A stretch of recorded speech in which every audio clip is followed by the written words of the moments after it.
Next model. Okay, this is a late game model, and it's kind of important.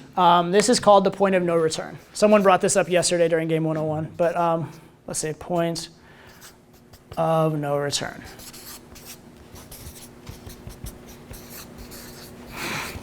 This is kind of an interesting phenomenon. I'll give you a little bit of my personal dating history here, which is when I first started going on dates, I was really, really bad at it.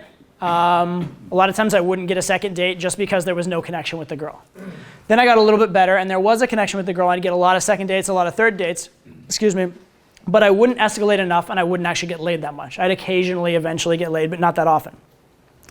Then over time, as I got better and better at dating and I became more man to woman, I got to a point where now I think I get laid on about like 80% of my first dates, something like that.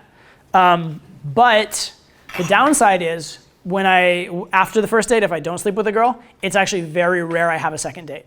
Any girl who doesn't sleep with me on the first date, she's kind of made her decision at that point, and it's kind of like it's off. Occasionally I'll get a second date and follow through it and sleep with a girl, but it's much more rare.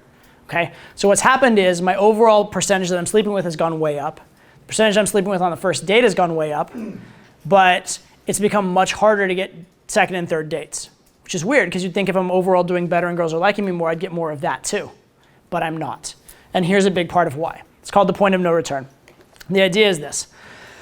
If you get very close to sleeping with a girl and you don't, it's gonna be a lot harder to meet up with her again. Okay, and there's a couple reasons for that. One reason is she has to think to herself that if you meet up with her again, there's a very high likelihood that she'll have sex with you. And if she meets up with you knowing there's a high likelihood she'll have sex with you, then she might feel a little bit slutty about it, right? And so inherently, she's a little like afraid of it, she's scared of it, she doesn't want to have that on her reputation, or she doesn't want to have that in her sort of self-concept that she did the slutty thing. And so she'll tend to get very flaky, she might even stop contacting you, that kind of stuff, okay? But the flakiness is a very common one. Even more common than cutting off contact is she'll talk with you, but she'll just be fucking impossible to get out again, or like really, really, really hard by comparison. So that's one big reason. The other reason why the point of no return exists is that if you bring a girl back to your place and you sleep with her, afterwards she's rationalizing to herself all the reasons she slept with you. I slept with him because he was this, this, this, this, and this. If you get very close to sleeping with her and you don't, she leaves rationalizing all the reasons she didn't sleep with you. Oh, I didn't sleep with him because this, I didn't sleep with him because this, didn't sleep with him because this, etc. And so all of her like sort of rationalizations and after the fact thinking is going against you and making it harder and harder and harder for you to actually meet up with her again and sleep with her again. Okay? So that's why the point of no return exists. Question is, what should you do about it? Okay? Well, the first thing you should do about it is you should recognize it. Recognize when it is and what it is. Okay, so there is a point in the interaction where you've gone kind of too far. Where kind of up to that point, if you were to leave and just go about your business and call her up later, there's a decent chance you could get another date. Beyond that point, if you don't sleep with her, it's very unlikely you will. I can't tell you exactly where that is in every circumstance. I can tell you where it often is. Oftentimes it's when, say for example, you're making out and then you start fingering the girl. That's a very big one, because it's gone from like fooling around to like, oh shit, this is very fucking close to sex. Right? That's a big one. Another one is if you've done a really good job and you're making out, you're getting intimate, and she's starting to like really get physical and get kind of like animal. Right? She's starting to escalate on you. It's a really good situation because if you do it right, you're gonna have sex a very high percentage of the time. But if you somehow mess something up after that point, then it's very, very likely you've crossed the point of no return and you're gonna have a hard time getting another date because you've kind of like turned on her sluttiness, and then she knows that if you see her again, that's kind of expected, etc. Okay? So those are kind of the things that bring it up. What I would recommend is this. If you are escalating, let's say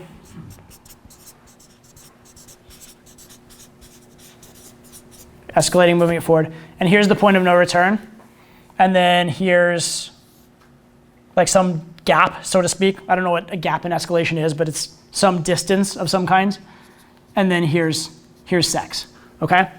So if you end up here, you're kind of okay. It's not the greatest, you know, you could have had better days, but it's kind of okay. If you end up here, you're golden, all right? But what you don't want to do is you don't want to end up in this range. So what I do is when I know that I'm approaching this point, I'm very careful about crossing it, okay? So again, for a lot of girls, things like getting very physical or like fingering the girl, that kind of stuff, that can be the thing that'll cross it. So what I will do is if I'm approaching here and I'm like, I'm not so sure, I'm not sure if it's gonna go to sex now, it's kind of iffy, what I will do is I will actually stop escalating, okay? I'll actually slow down the escalation and I will either take a minute and like build more comfort. Like maybe I'll pause it, I'll be like, hey, hold that thought. And I'll go to the other room, go grab a drink for both of us, bring it back, talk with her for another 5 or 10 minutes, and then start back up with the escalation way over here and escalate back up to that point again. Because the extra comfort, the extra escalation means that when I reach that point again, I'm reaching it with momentum, and there's a good chance I'll make it all the way to the other side.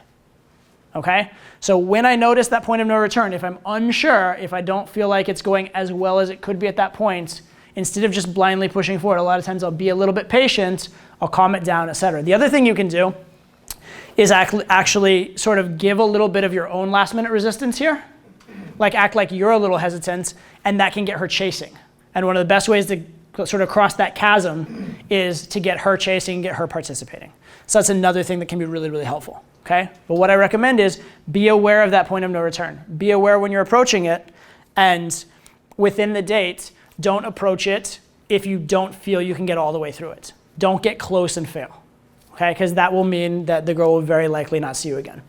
The other thing is if you have a date where it's gonna be almost impossible to have sex, say you meet up with a girl. First of all, I don't usually take dates where I only have an hour or two, right? I want 4 or 5 hours, I want her for the night.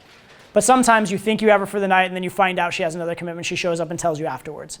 So say you're on one of those dates, you only have an hour, you're meeting in a public place, you don't think it's likely to be very on for sex. So in a date like that, rather than escalating a lot and potentially getting to a point of no return situation, what I will typically do is I'll lay off on the physical escalation. I'll show some intent, I'll make sure there's some man to woman, but what I'll really focus on is building a maximum amount of sexual tension, but not escalating it. Because all I'm thinking about there is, how do I make sure that I have the highest likelihood of getting them out again? And how do I make sure that when I do get them out again, I'm gonna have a date where there's not gonna be a point of no return situation the next time, okay? So that's my thinking on that. This is a very important model because it sucks to miss the close ones. There's nothing more frustrating than you really like this girl, you get really close, you miss it because you got too close. Whereas in a weird way, if you'd had a worse date, you might have actually gotten it because you wouldn't have had these no return issues.